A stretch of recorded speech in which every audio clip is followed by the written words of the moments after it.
Dangwa, kilala bilang bulaklakan ng Maynila. Pinapaligiran ng mga bulaklak sa bawat sulok. Makulay, mabango at sariwa. Bukod sa mga bulaklak, ang mga tindera at tindera rito ang nagbibigay rin ng kulay at ang nagsisilbing tagapagsibol ng dangwa.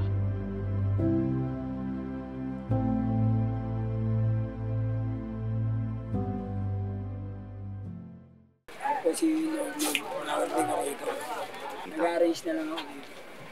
Ako po si Cristina Carillo, ng flower arranger dito sa Dangwa. Okay naman po.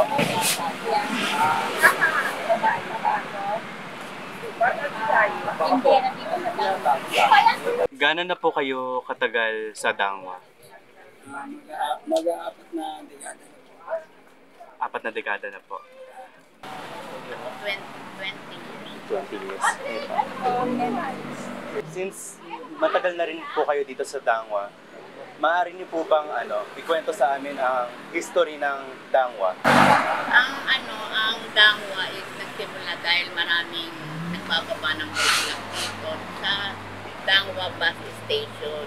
Sino-sino po ang mga kadalasang bumibili ng mga bulaklak dito sa inyo? Marami po, iba-iba rin pong mga artista rin pong bumibili rito, mga nagpapagawa. Marami rin pong iba-iba, dayo, taga-probinsya.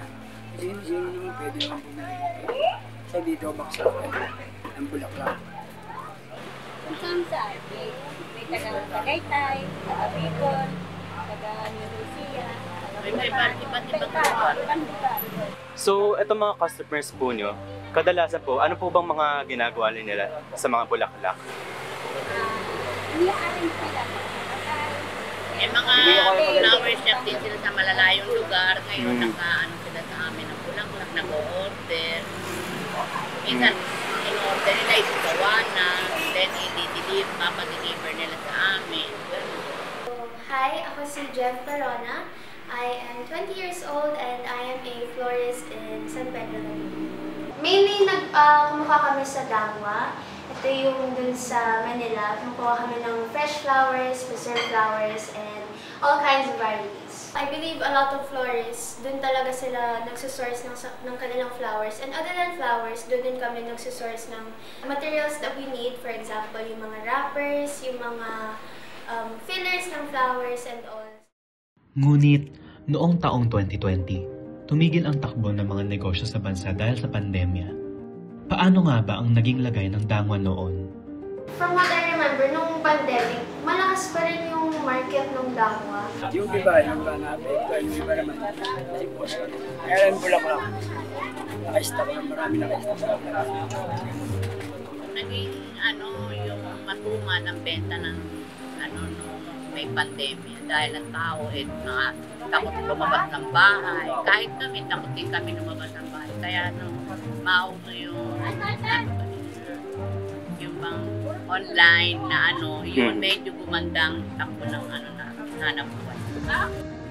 Marami nag-resort to doing business online. Ang pagbibenta ng pandemya, yung iba, talagang lumakas yung iba. Ay, bukas yun eh. Iba sarado eh. Ganun lang kasi yun. Kaya yung iba, kaya yung dumobling nila. Bakit Dangwa? Bakit bulaklak?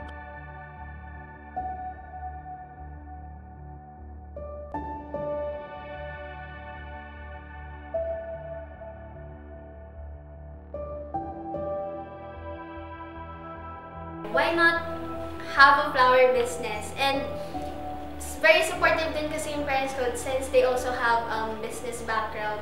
So, we gave it a try. Naging maayos yung performance namin ng Valentine's and then nagtuloy-tuloy na siya from Valentine's, Mother's Day, Father's Day. Ayun, tinuloy ko na talaga siya.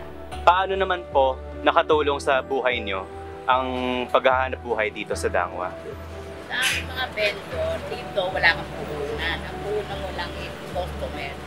Lalabas ka rito pag nakakuha ka ng customer, may pera ka na kagad. Malaki pong naitulong dito. Lalo na yung mga taga-ibang lugar. Pupunta sila rito. Dito sila, natututo sila mag-arrange.